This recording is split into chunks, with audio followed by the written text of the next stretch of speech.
નમસ્તે દોસ્તો, મારું નામ પ્રીતિ છે. હું વિધવા છું અને મારી ઉંમર 27 વર્ષની છે.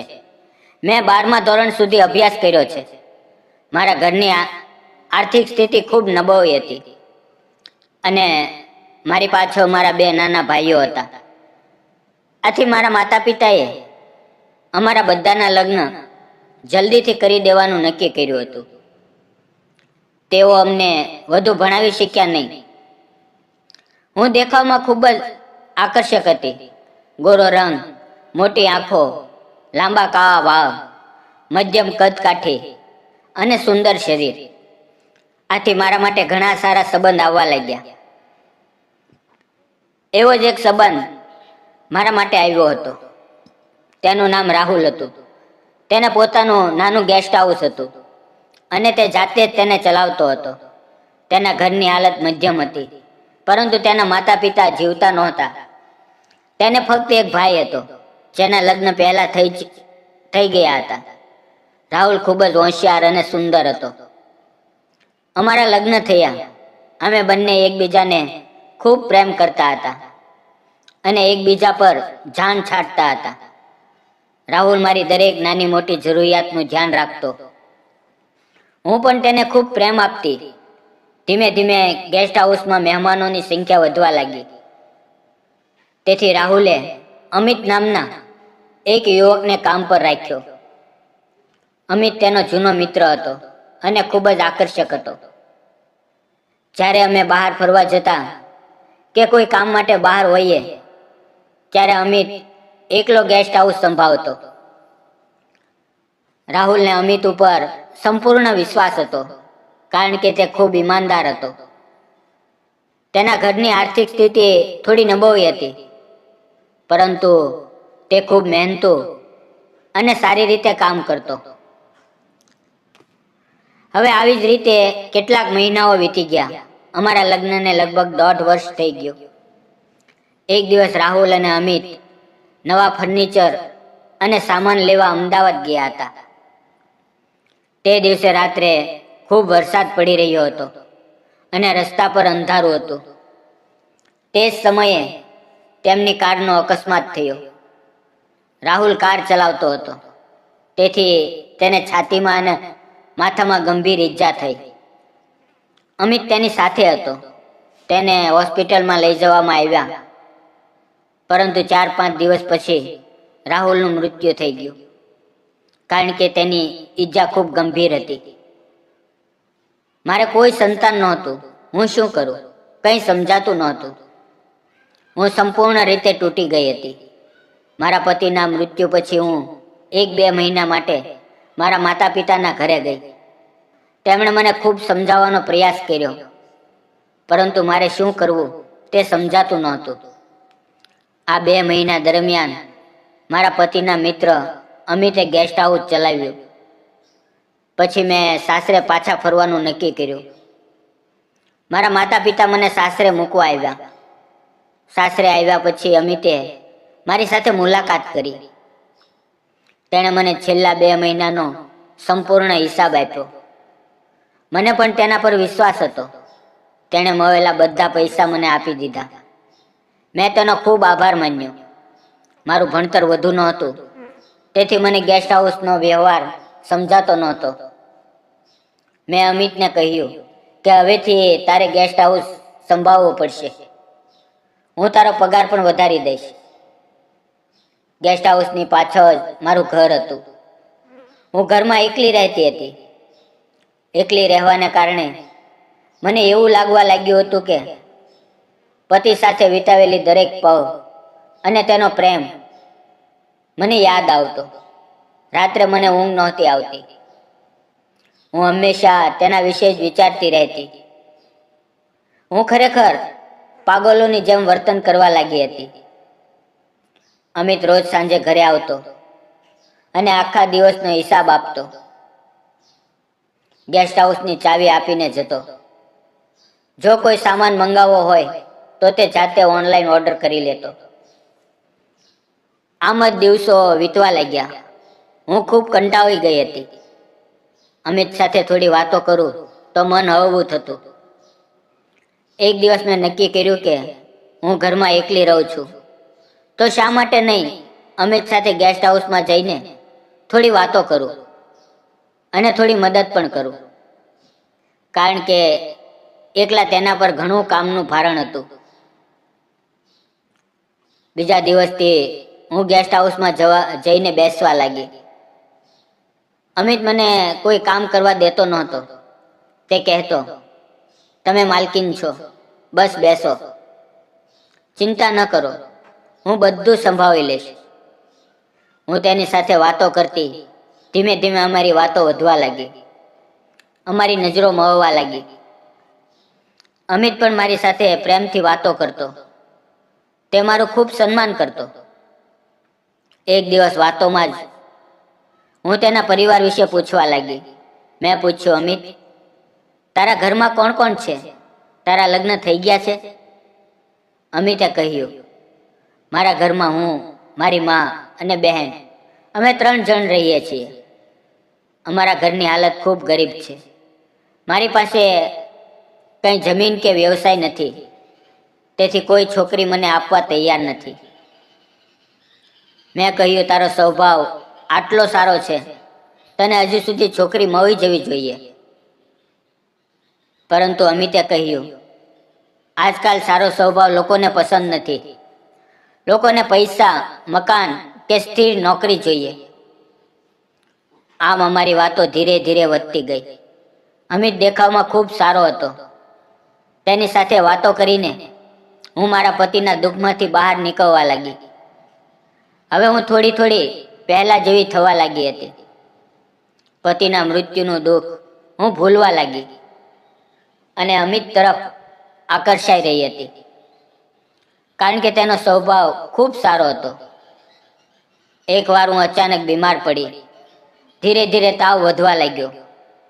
અમિત સાંજે ઘરે આવ્યો. તે દિવસે હું ગેસ્ટ હાઉસમાં ગઈ નહોતી. તેણે પૂછ્યું, શું થયું? મેં કહ્યું, સવારથી તાવ છે, પણ ઓછો થતો નથી. તેણે મારા માથે હાથ મૂકીને જોયું. તાવ ખૂબ હતો. તે મને તરત હોસ્પિટલ લઈ ગયો. ડૉક્ટરે જોઈને કહ્યું કે મેલેરિયા થયો છે, તેથી 3-4 દિવસ દાખલ રહેવું પડશે. અમિતે કહ્યું, હું તમારી સાથે રહીશ. ડૉક્ટરે મને દાખલ કરી લીધી.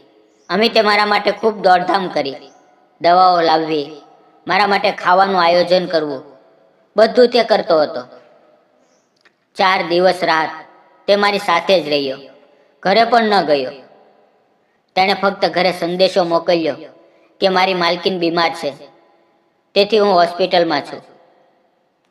તેની આ સંભાવ જોઈને મને તેના માટે એક અલગ જ અપનાપો લાગવા લાગ્યો. તેના પ્રત્યે આકર્ષણ થવા લાગ્યું. 4 દિવસ પછી ડૉક્ટરે મને ડિસ્ચાર્જ આપ્યો. અમિત મને ઘરે લઈ આવ્યો.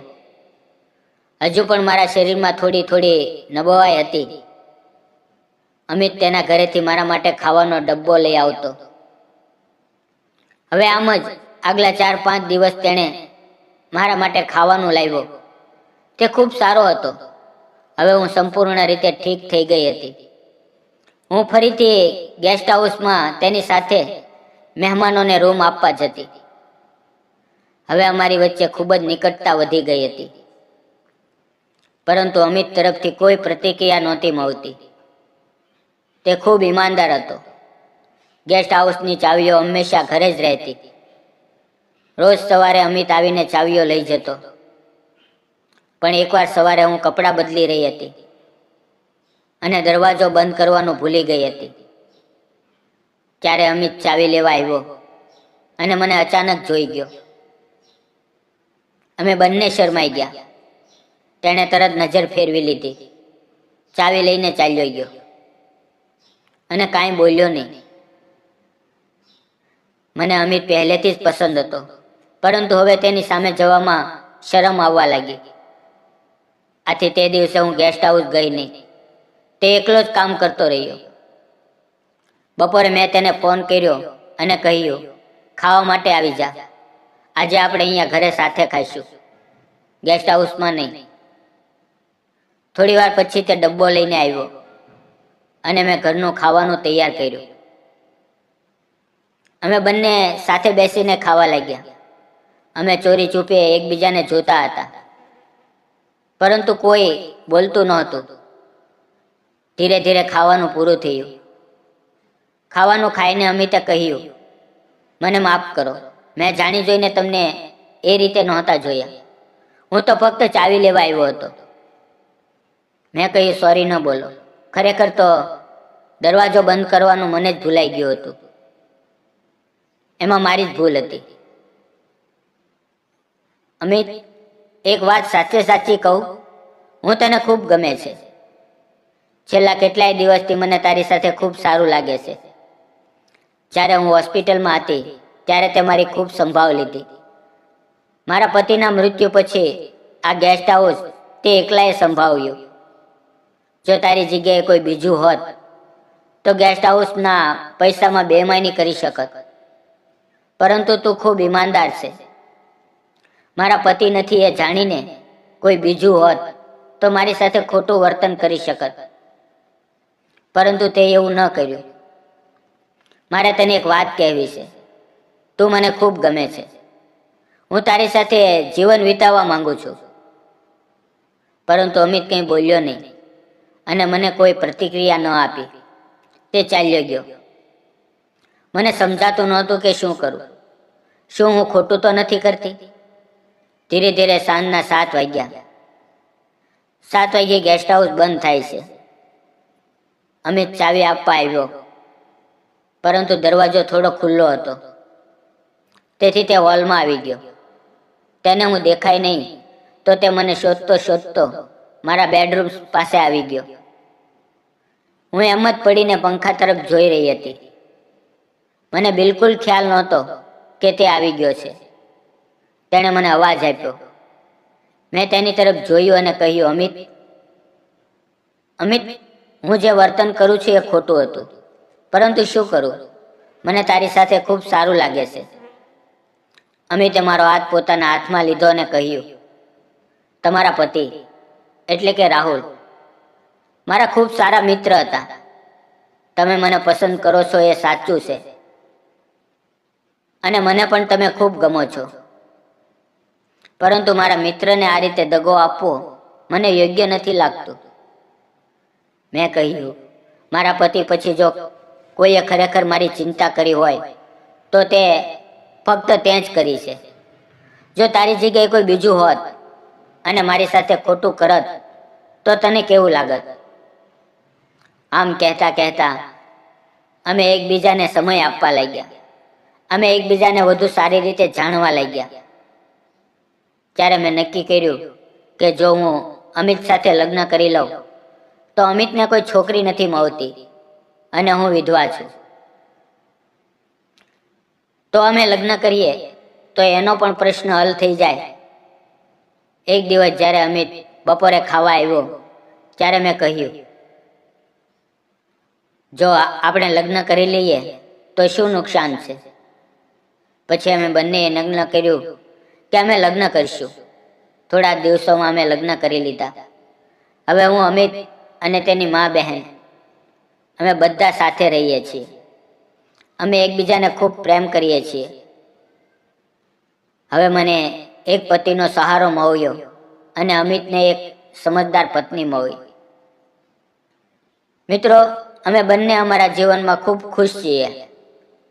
દોસ્તો, જીવન આપણને ક્યારેક ઘણું દુઃખ આપે છે, કંઈક ખોવાઈ જાય છે, પરંતુ એ જ દુઃખમાંથી સાચો પ્રેમ અને સાચો સાથ મળે છે. અમિત જેવી વ્યક્તિ પર ભરોસો કરવો એ કોઈ ભૂલ નથી, પરંતુ એ બીજી તક માટે ઊભા રહેવું છે. પ્રેમ ફક્ત પહેલી જ વાર થાય એવું નથી.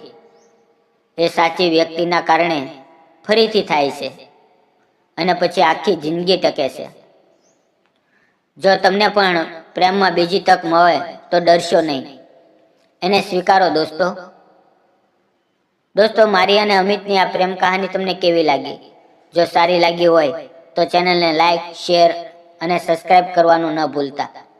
ફરી મળશું મિત્રો આવતીકાલે એક નવી વાર્તાની અંદર. મિત્રો, વિડીયોમાં આવેલા નામ, પાત્ર અને ઘટના કાલ્પનિક હતા. તેનો કોઈ પણ જાતિ ધર્મ સાથે સંબંધ નથી કે કોઈ વ્યક્તિ સાથે સંબંધ નથી. આ વિડીયો માત્ર શૈક્ષણિક અને મનોરંજનના હેતુથી બનાવવામાં આવ્યો હતો. તો મિત્રો, તમારું ધ્યાન રાખો. ફરી મળીએ આવતીકાલે એક નવી વાર્તાની અંદર. ત્યાં સુધી આવજો.